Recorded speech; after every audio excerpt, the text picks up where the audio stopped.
भागे भालू बली मुख जूठा, भृगुबिलो की जिमी मेष बरु था। चले भागी कपि भालू भवानी, बिकल पुकारत आरत बानी। अर्थात यह देखकर रीछ वानरों के झुंड ऐसे भागे जैसे भेड़ियों को देखकर भेड़ों के झुंड। शिव जी कहते हैं, हे भवानी, वानर भालू व्याकुल होकर आर्तवाणी से पुकारते हुए भाग चले। यह निशाचर दुकाल सम आई, कपिकुल देश परन अब चहई। कृपा बारी धर राम खरारी, पाही पाही प्रणतारती हारी। अर्थात वे कहने लगे, यह राक्षस दुर्भिक्ष के समान है, जो अब वानर कुल रूपी देश में पड़ना चाहता है।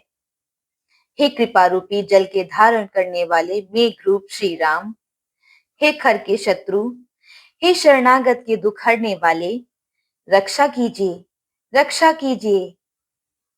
सकरुन बचन सुनत भगवाना, चले सुधारी सरासन बाना।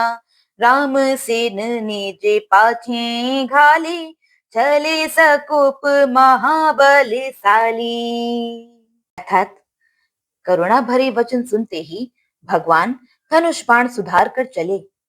महाबलशाली श्री राम जी ने सेना को अपने पीछे कर लिया और वे अकेले क्रोध पूर्वक चले।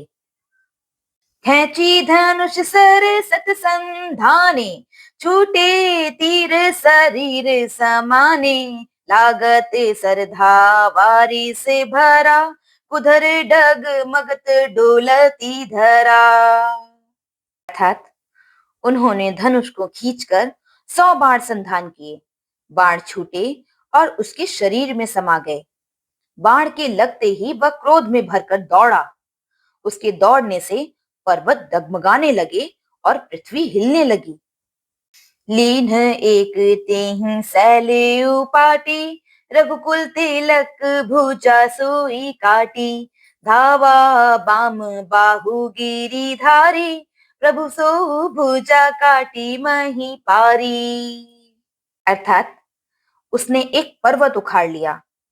रघुकुल तिलक श्री राम जी ने उसकी वह भुजा ही काट दी। तब वह बाएं हाथ में पर्वत को लेकर दौड़ा। प्रभु ने उसकी वह भुजा भी काट कर पृथ्वी पर गिरा दी। काटे भुजा सोह खल कैसा, पक्षहीन मंदर गिरी जैसा। उग्र बिलोकनी प्रभु ही बिलोका, ग्रसन चाहत मानव त्रैलोका। अर्थात भुजाओं के कट जाने पर वह दुष्ट कैसी शोभा पाने लगा, जैसे बिना पंख का मंदराचल पहाड़ हो।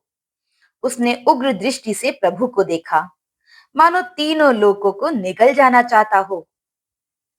कर चिक्कार घोर अति, धावा बदनु पसारी।